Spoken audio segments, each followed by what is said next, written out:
Hello everyone, स्वागत है आप सभी का हमारे चैनल पे। तो दोस्तों, आज जो हम टॉपिक करने वाले हैं वो है क्लास रेप्टीलिया। आज हम सभी क्लास रेप्टीलिया का जनरल कैरेक्टर्स और क्लासिफिकेशन देखेंगे। ये जो रेप्टीलिया है ये वर्टिब्रेट्स और कॉर्डेट्स का एक क्लास है। इससे पहले हमने एम्फीबिया का भी कैरेक्टर्स और क्लासिफिकेशन देखा है, एम्फीबियंस लाइक फ्रॉग। आज हम रिप्टाइल्स के बारे में देखेंगे। रिप्टाइल्स में स्नेक्स आते हैं, लिजार्ड्स आते हैं। They all are tetrapoda. It means इनमें 4 लिम्स और हाइंड लिम्स होते हैं। ये जो रेप्टीलिया जो वर्ड है ये लैटिन वर्ड रेपियर और रेप्टम से पड़ा है, जिसका मतलब होता है टू क्रीप और क्रॉल। ये रेंगने और खसक कर चलने वाले जानवर है, तो इसीलिए इनका नाम पड़ा रेप्टीलिया। रिप्टाइल्स वर्टिब्रेट्स का ऐसा पहला क्लास है जो कि ड्राई प्लेसेस में रहने के लिए फुल्ली अडेप्टेड है। यानी कि एम्फीबियंस जो इससे पहले थे वो पानी में भी रहते थे और ज़मीन पे रहते थे, वो डुअल लाइफ शो करते थे। लेकिन जो रेप्टाइल्स है वो सिर्फ और सिर्फ ड्राई प्लेसेस में रहने के लिए अडेप्ट हो चुके हैं। लेकिन इन अभी भी कुछ रेप्टाइल्स है जैसे क्रोकोडाइल्स जो कि वाटर में भी रहते हैं but not fully dependent on aquatic life. ये जो नाम है रेप्टीलिया, इस क्लास का नाम ही इसके मोड ऑफ लोकोमोशन पे पड़ा है, क्रीपिंग और क्रॉलिंग पे। चलिए जनरल कैरेक्टर्स देखते हैं। ये प्रीडोमिनेंटली टेरेस्ट्रियल है, यानी कि अधिक से अधिक जो ये टेरेस्ट्रियल ही होते हैं, ज़मीन पर रहते हैं। क्रीपिंग और बरोइंग इनका नेचर है और ये ज़्यादातर कार्निवोरस होते हैं, यानी कि दूसरे एनिमल को मारकर खाते हैं, दूसरे एनिमल के मांस को खाते हैं। एयर ब्रीदिंग है, ज़मीन पे रहते हैं तो ये एयर ब्रीदिंग करना इन्होंने सीख लिया है, इनके पास लंग्स है गिल्स के जगह। ये कोल्ड ब्लडेड होते हैं। कोल्ड ब्लडेड यानी कि इनकी जो बॉडी का टेम्परेचर है वो इन्वायरमेंट के साथ वेरी करता है, कांस्टेंट नहीं होता है। ओविपेरस यानी कि एग ले देते हैं। एंड टेट्रापोडल वर्टिब्रेट्स, इनमें 2 हाइंड लिम्स और 2 फोर लिम्स होते हैं, बट हाँ इन केस ऑफ स्नेक्स उनमें नहीं होता है।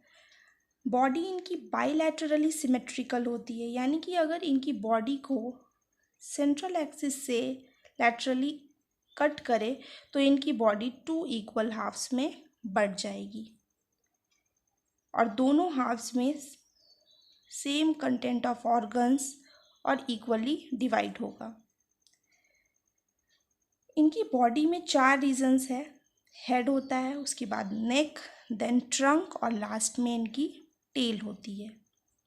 लिम्स इनमें 2 पेयर है, hind limbs and fore limbs. Pentadactyl होते हैं, यानी कि इनके 5 फिंगर्स होंगे, 5 टोज होंगे और जो डिजिट्स है प्रोवाइड विथ हॉर्नी क्लॉज, इनका पंजा होगा विथ हॉर्नी नेल्स। लेकिन जो लिम्स है वो कुछ कुछ लिजार्ड्स में भी नहीं होता और स्नेक्स में तो होते ही नहीं है। Exoskeleton of horny epidermal scales, अगर इनका बाहरी सतह देखा जाए तो एपिडर्मल स्केल्स होते हैं, सील्ड्स लाइक टॉर्टॉइज में जैसे हमें देखने को मिलेगा, प्लेट्स एंड स्कूट्स। ये सब हम देख सकते हैं कि क्रोकोडाइल या स्नेक के ऊपर कितना सख्त उनकी जो है एपिडर्मल लेयर, बाहरी त्वचा होती है।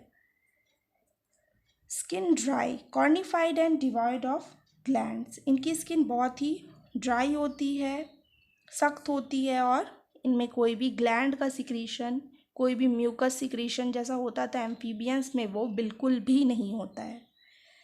माउथ इनका टर्मिनल है, बिल्कुल टर्मिनल एंड पे होगा। Jaws bear simple conical teeth present होता है। टर्टल्स में टीथ तो नहीं होते हैं बट उसकी जगह पे हॉर्नी बीक्स होते हैं जो कि बहुत ही पावरफुल होते हैं। एलिमेंट्री कैनाल टर्मिनेट्स इनटू ए क्लोइकल अपर्चर, यानी कि इनमें सेपरेट गोनोपोर नहीं है, एनस नहीं है, ये क्लोइका है, common opening for both products. Respiration by lungs through out life. Through out life ये लंग्स से ही रेस्पिरेशन करते हैं। इनमें कोई भी वैसा लार्वल स्टेजेस या ऐसा कुछ भी नहीं होता है। एंडोस्केलेटन बोनी है। स्कल में वन ऑक्सीपिटल कॉन्डाइल हमें देखने को मिलेगा, इसीलिए इन्हें मोनोकॉन्डाइलर भी कहते हैं। ऑक्सीपिटल कॉन्डाइल जो होता है वो स्कल की निचली सतह पे होता है, जो कि फर्स्ट वर्टिब्री के साथ अटैच्ड होता है, एटलस के साथ। इनमें टी शेप का इंटरक्लैविकल भी प्रेजेंट होता है। ये बोन क्लैविकल्स के बीच में ठीक स्टर्नम के ऊपर प्रेजेंट होता है। हार्ट इनमें 3 चैम्बर्ड होता है सभी में, but in case of crocodile सिर्फ और सिर्फ क्रोकोडाइल्स में 4 चैम्बर का हार्ट देखा गया है।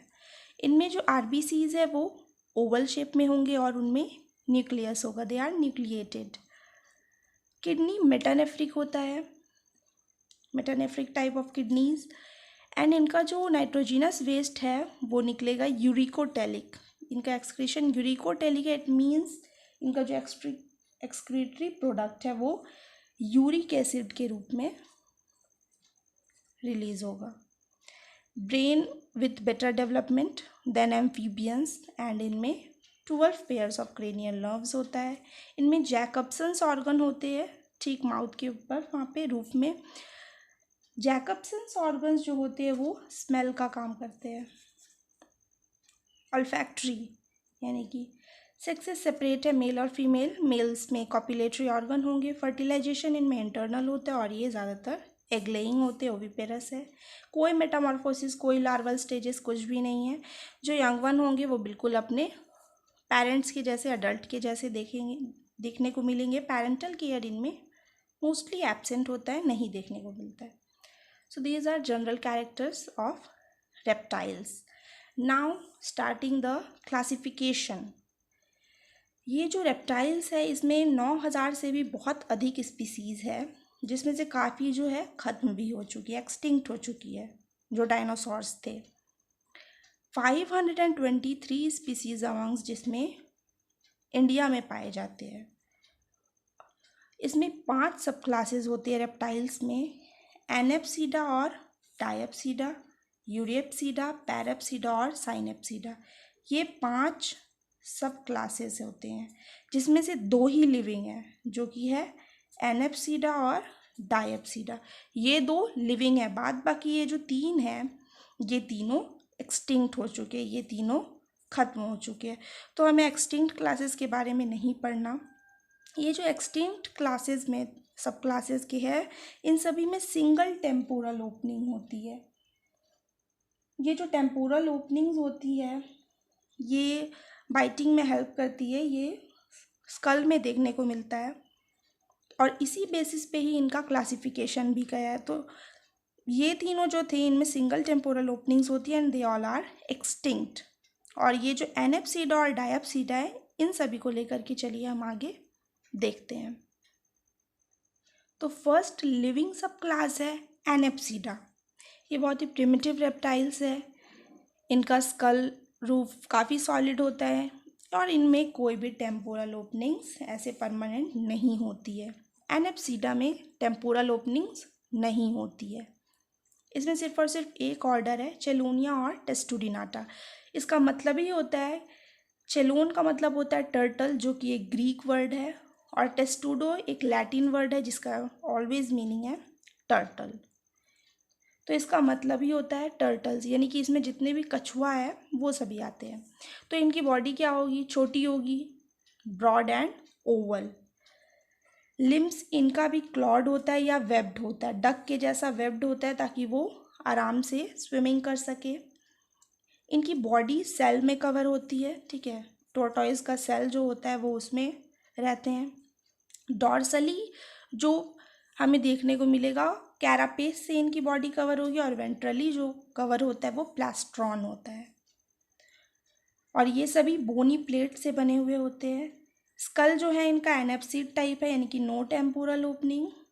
इनमें सिर्फ और सिर्फ एक नेज़ल ओपनिंग होती है, और इनमें पैराइटल, फोरामिन ये सभी बोन्स नहीं होते हैं। क्वाड्रेट जो है इनमें इमूवेबल है। इनमें स्टर्नम भी नहीं देखने को मिलेगा, टीथ भी एब्सेंट है। हार्ट में जो वेंट्रिकल्स होते हैं वो पार्टली थोड़ा बहुत डिवाइड है, इसीलिए इनका हार्ट जो है 3 चैम्बर्ड का होता है। और कॉपुलेटरी ऑर्गन सिंपल। करीबन 400 स्पीसीज़ है, जिसमें मरीन टर्टल्स और फ्रेश वाटर टेरापीन्स जो फ्रेश वाटर में देखने को मिलेंगे, और ज़मीन पर रहने वाले टॉर्टॉइजेज, ये सब ही है, जैसे कि चेलॉन, टेस्टूडो, ट्रायोनिक्स, ये सब। यहाँ पे मैंने टेस्टूडो का फिगर बनाया है। देखिए, इसकी जो अपर बॉडी है वो डॉर्सल कैरापेस से कवर्ड है। ये जो शेल का अपर पार्ट है डॉर्सल पार्ट, और ये वेंट्रल पार्ट को बोलेंगे प्लास्ट्रॉन। ठीक है, ये हो गया टेस्टूडो। तो हमारा पहला सब क्लास था एनेप्सीडा। अब है डायप्सीडा। इसमें 2 टेम्पोरल ओपनिंग्स होते हैं ऑन आइदर साइड। तो उसमें टेम्पोरल ओपनिंग्स नहीं था एनेप्सीडा में, और डायप्सीडा में होते हैं।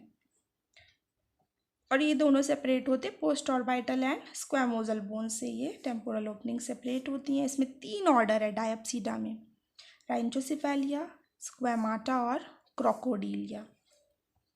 तो इस तीनों ऑर्डर को देखते हैं। सबसे पहला है राइनचोसिफेलिया। राइनचोसिफेलिया का मतलब ही होता है, राइनचोज में स्नाउट और केफेले मीन्स हेड। इनका जो हेड है वो स्नाउट लाइक है। इनकी बॉडी स्मॉल होती है, इलोंगेटेड, लिजार्ड के जैसे ये होते हैं। लिम्स इनमें पेंटाडेक्टाइल है, यानी कि 5 उंगलियां हैं। क्लाउड और बरोइंग है। ठीक है, पंजा जो है। स्किन, इनमें भी स्केल्स प्रेजेंट होते हैं स्किन में, ऊपरी सतह में, और mid dorsal row of spines. ये देख सकते हैं कि मिड डॉर्सली इसमें लाइन से स्पाइंस है। स्कल डायप्सीड, यानी कि 2 temporal openings, nasal opening separate है, और इसमें मेल में कोई भी कॉपुलेटरी ऑर्गन नहीं होता है। इसमें सिर्फ एकमात्र ही लिविंग स्पीसीज है, बाद बाकी सब खत्म हो चुके हैं। टुआटारा और स्फेनोडॉन, जो कि न्यूजीलैंड में पाया जाता है। ये देखिए, यहाँ पे मैंने फिगर बनाया है। ये है मिड डॉर्सल स्पाइंस, और इसकी भी पूरी बॉडी में ग्रैन्युलर स्केल्स प्रेजेंट होते हैं। ये बिल्कुल लिजार्ड के जैसा है। नेक्स्ट ऑर्डर है स्क्वैमाटा। स्क्वैमाटा, जिसमें लैटिन वर्ड है स्क्वैमा का मतलब है स्केल। इनकी बॉडी में स्केल्स होगी। ये थोड़े एडवांस्ड है प्रीवियस ऑर्गेनिजम्स के मुकाबले। इनका साइज स्मॉल टू मीडियम होगा। इनकी बॉडी इलोंगेटेड होती है। लिम्स क्लॉड होंगे। स्नेक्स में लिम्स एब्सेंट होंगे, और कुछ लिजार्ड्स में भी। एक्सोस्केलेटन, इनमें भी एपिडर्मल स्केल, सील्ड, स्कूट्स देखने को मिलता है। स्कल डायप्सीड है। वर्टिब्री प्रोसिलस, मेल में कॉपुलेटरी ऑर्गन्स होंगे। करीबन 6800 स्पीसीज़ है इस ऑर्डर में। स्क्वैमाटा में लिजार्ड्स जितने भी हैं और स्नेक्स, इन सभी को इंक्लूड किया गया है। इसीलिए इनमें 2 सब ऑर्डर है, एक है लैकर्टीलिया लिजार्ड्स के लिए, और ओफिडिया स्नेक्स के लिए। तो सबसे पहला सब ऑर्डर है लैकर्टीलिया, जिसे सॉरिया भी कहते हैं। इसमें जितने भी लिजार्ड्स हैं उनको रखा गया है। इनकी बॉडी लॉन्गेटेड लिजार्ड जैसी तो होगी ही। लिम्स एंड गर्डल्स इनमें वेल डेवलप्ड है, क्योंकि इनमें 4 लिम्स हाइंड लिम्स प्रेजेंट है। ईयर ओपनिंग्स है। टिम्पैनम प्रेजेंट है, यानी कि जिससे कि वो साउंड को कैच करे, ईयर का काम करता है। स्टर्नम और यूरिनरी ब्लैडर प्रेजेंट है।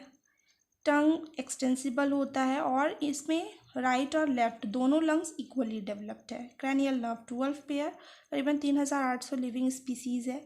हेमिडेक्टाइलस, यूरोमेस्टिक्स, कैमेलियन, ड्रैको, हेलोडर्मा, इग्वाना, बहुत सारी लिजार्ड्स जो होती हैं बड़ी बड़ी। यहाँ पे मैंने हेमिडेक्टाइलस, जो घर पे हमें देखने को मिलती है हाउस वॉल लिजार्ड, उसका फिगर बनाया है।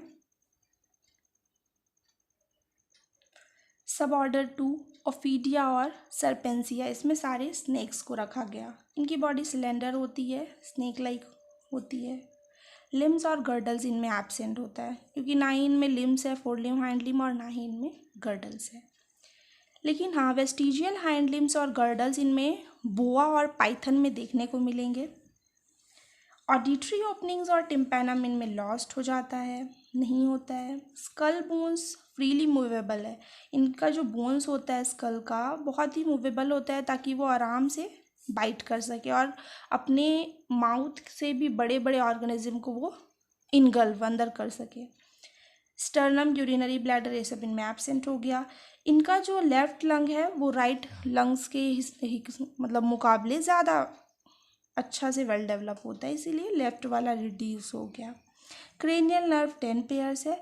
करीबन 3000 लिविंग स्पीसीज है। टिफ्लोप्स, पाइथन, बोआ, नाजा, वाइपरा, हाइड्रोफिस, एरिक्स, बहुत सारे स्नेक्स है जो कि कुछ पॉइजनस होते हैं, कुछ नॉन पॉइजनस होते हैं, जिसमें मैंने नाजा नाजा बनाया है जो कि एक पॉइजनस स्नेक है। तो इसका हुड तो होता है जिसे फन कहते हैं। ये स्पेक्टेकल मार्क्स जो है ये हमें इंडियन कोबराज में देखने को मिलता है। और इनकी जो टंग होती है वो बाईफीड होती है, यानी कि आगे चल के इनकी टंग कुछ ऐसे 2 पार्ट में डिवाइड हो जाती है ना, इसीलिए बाईफीड टंग। लास्ट ऑर्डर है हमारा क्रोकोडीलिया। ये ग्रीक वर्ड क्रोकोडिलोस से बना है, जिसका मतलब होता है क्रोकोडाइल्स। जितने भी क्रोकोडाइल्स हैं वो सभी इसमें रखे गए हैं। ये बड़े होते हैं, कार्निवोरस तो होंगे ही, दूसरे को मार के खाएंगे एनिमल्स को, और ये एक्वेटिक रेप्टाइल्स होते हैं, ये पानी में भी रहते हैं। टेल इनमें लंबी होती है, टेल भी बहुत स्ट्रांग होती है और लैटरली कॉम्प्रेस्ड होती है, यानी कि बोथ साइड से लैटरली ये चपटी होती है इनकी टेल। लिम्स शॉर्ट, जो क्रोकोडाइल्स होते हैं उनकी जो हैंड लिम्स, फोर लिम्स है वो होती तो छोटी है, लंबी नहीं होती है, लेकिन पावरफुल होती है काफ़ी। क्लॉड होती है और वेब्ड भी होती है। स्किन इनकी बहुत मोटी होती है, स्केल्स, बोनी प्लेट्स, स्कूट्स ये सभी होते हैं, कैरेटिनाइज्ड होती है पूरी। स्कल इनमें डायप्सीड है क्योंकि ये डायप्सीडा से बिलोंग करते हैं। Quadrate, immovable. Abdominal ribs bicephalous है, यानी कि डबल हेडेड है, जो रिब्स है उनमें डबल हेड होगा। टीथ इनमें न्यूमरस होते हैं, बहुत सारे होते हैं। थेकोडोंट होते हैं, यानी कि लॉज्ड इन सॉकेट्स में फिट होंगे। हार्ट इनमें 4 चैम्बर्ड है, हमने जैसे पहले ही देख लिया कि 4 चैम्बर का हार्ट होता है क्रोकोडाइल्स में सिर्फ और सिर्फ। मेल में पेनिस होगा, इरेक्टाइल पेनिस। एग्जाम्पल हो गया क्रोकोडाइलस, गैवियालिस, एलिगेटर एक्सेट्रा। तो ये सभी क्रोकोडाइल्स इसमें आते हैं। मैंने यहाँ पे एक क्रोकोडाइल का भी फिगर बना दिया है, देख सकते हैं कि इसकी हाइंड लिम्ब और फोर लिम्ब क्या होती है, थोड़ी छोटी होती है, but they are very powerful. ये इंडियन क्रोकोडाइल है, जीनस क्रोकोडाइलस। तो दोस्तों यही था आज का टॉपिक क्लास रेप्टीलिया, जिसमें हमने रेप्टाइल्स का जनरल कैरेक्टर्स देखा कि ये फर्स्ट लैंड वर्टिब्रेट है, ट्रू लैंड वर्टिब्रेट्स जिन्होंने टेरेस्ट्रियल मोड ऑफ लाइफ को अडेप्ट किया है। फिर हमने क्लासिफिकेशन भी देखा कि 5 सब क्लासेस है, जिसमें 3 एक्सटिंक्ट हो चुके और 2 ही लिविंग हैं, एनेप्सीडा और डायप्सीडा। और इनका जो क्लासिफिकेशन है वो on the basis of their temporal openings, जिसमें कि एनेप्सीडा में कोई टेम्पोरल ओपनिंग नहीं थी, डायप्सीडा में 2 टेम्पोरल ओपनिंग्स थी, और जितने एक्सटिंक्ट हो चुके उन सभी में सिंगल टेम्पोरल ओपनिंग थी। सबसे पहला लिविंग सब क्लास एनेप्सीडा। एनेप्सीडा में जितने भी टर्टल्स होते हैं वो सभी इसमें आते हैं। इसे चेलोनिया या टेस्टुडिनाटा, इसका मतलब ही होता है टर्टल्स। इनकी बॉडी में सेल होता है, सबसे इम्पॉर्टेंट कैरेक्टर। देन नेक्स्ट सब क्लास है हमारा डायप्सीडा। डायप्सीडा में हमने देखा कि इसमें 3 ऑर्डर्स है, राइनचोसिफेलिया, स्क्वेमाटा और क्रोकोडीलिया, जिसमें राइनचोसिफेलिया में सिर्फ और सिर्फ एक ही सिंगल लिविंग स्पीसीज आती है, स्फेनोडॉन और टुआटारा। उसके बाद है स्क्वेमाटा। स्क्वेमाटा में जितने भी लिजार्ड्स हैं उन सभी को रखा गया, जैसे कि यहाँ पे मैंने हाउस वॉल लिजार्ड बनाया है, और बड़े बड़े भी जैसे ड्रैको, कैमेलियन, ग्रिगिट, इग्वाना। देन ओफीडिया और सर्पेंसिया, जिसमें स्नेक्स को रखा गया है, जितने भी स्नेक्स थे उन सभी को रखा गया, जो कि पॉइजनस होते हैं, जहरीले, कुछ नॉन पॉइजनस होते हैं। देन क्रोकोडीलिया, लास्ट ऑर्डर है हमारा, जिसमें जितने भी क्रोकोडाइल्स हैं उन सभी को रखा गया। तो फ्रेंड्स, यही है हमारा आज का टॉपिक। अगर आपको मेरा ये वीडियो अच्छा लगा हो, पसंद आया हो, समझ आया हो, तो मुझे लाइक कीजिएगा मेरी वीडियो को, और हाँ, चैनल को सब्सक्राइब ज़रूर कर लीजिएगा ताकि मेरी आने वाली वीडियोस की जानकारी आप सभी को मिलती रहे। बहुत बहुत शुक्रिया। Thank you so much everyone.